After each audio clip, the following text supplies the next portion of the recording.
ही देश में, अपने ही भारतीय उपमहाद्वीप में रहने वाले लोगों के खिलाफ, एक दूसरे के खिलाफ एक नफरत भरी लड़ाई लड़ी, जिसमें लाखों लोग आज 78 वर्ष पहले शहीद हुए। 20 लाख से ऊपर लोग विस्थापित हुए, जिसमें आपके भी जिले के लोग विस्थापित होकर पाकिस्तान गए और पाकिस्तान के विभिन्न प्रांतों से लोग पीड़ित होकर के देश के विभिन्न हिस्सों में जीवन यापन करने को मजबूर रहे। जब हम इतिहास के नैरेटिव को समझने का प्रयास करेंगे तो भारतवर्ष विश्व का एक ऐसा भूमिर है, सिर्फ कहने की बात नहीं कि भारत सोने की चिड़िया है, भारत विश्व गुरु बन सकता, बल्कि यह शाश्वत सत्य है कि यहाँ की जो भूमि है ज्ञान की, त्याग की, समर्पण की और संघर्ष की भूमि। विशेषकर जहाँ हम लोग बैठे हैं मगध लगभग 500 वर्षों तक इस भारतीय उपमहाद्वीप पर राज्य किया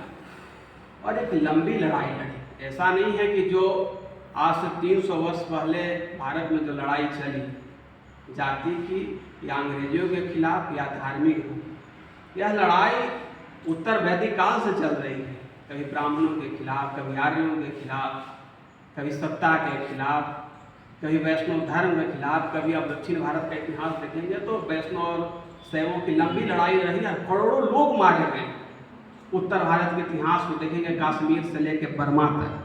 तो आपको अपना कोई भी प्राचीन स्थल, कोई भी प्राचीन महत्वपूर्ण स्मारक आपको देखने को नहीं मिलेगा।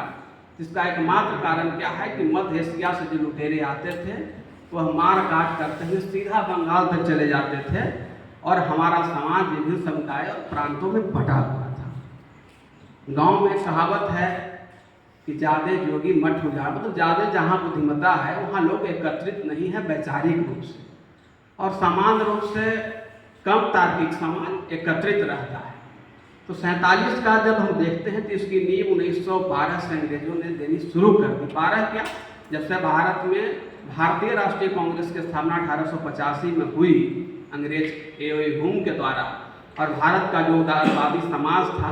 जो यह चाहता था कि भारत में जो अंग्रेजी शासन कर रही है उसमें हम राजा नहीं बने लेकिन हमारी प्रतिनिधित्व हो, इसमें सबसे बड़े उसके पैरोकार दादा भाई नेहरूजी रहे। तो अंग्रेजों को यह समझ आने लगा था कि अब हम यहाँ लंबे समय तक शासन नहीं कर पाएंगे, तो भारत को तोड़ने के लिए, भारतीय समाज को तोड़ने के लिए, क्योंकि 1857 के क्रांति के बाद जो पिछले, जब से यहाँ दाहिर के आक्रमण के बाद से भारत में मुगलों और कबीलाई